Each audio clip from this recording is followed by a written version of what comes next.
Hello students and welcome to Top Scholars.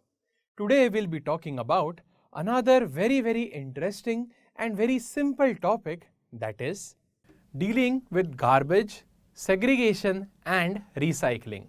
Students, firstly, segregation and recycling of garbage is very important due to the increase in the garbage production.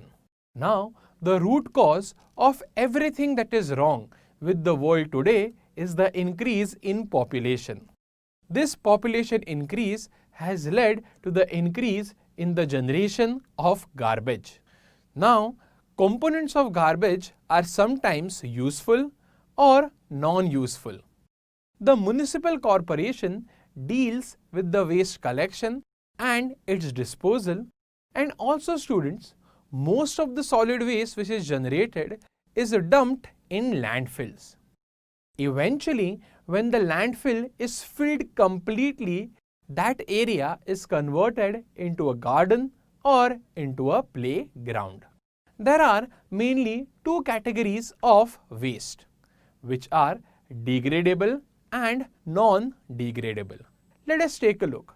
Firstly, we have degradable waste. As the name is suggesting, this is the waste which can be degraded or decomposed.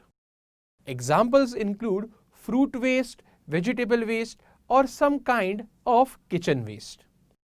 Moving on, students, degradable waste can be converted into manure or organic fertilizers by composting or by vermicomposting. Students, then we have the non-degradable waste. These are waste which cannot be degraded naturally. One of the best example is plastic. Other than plastic, we have styrofoam, which is also a type of petroleum byproduct.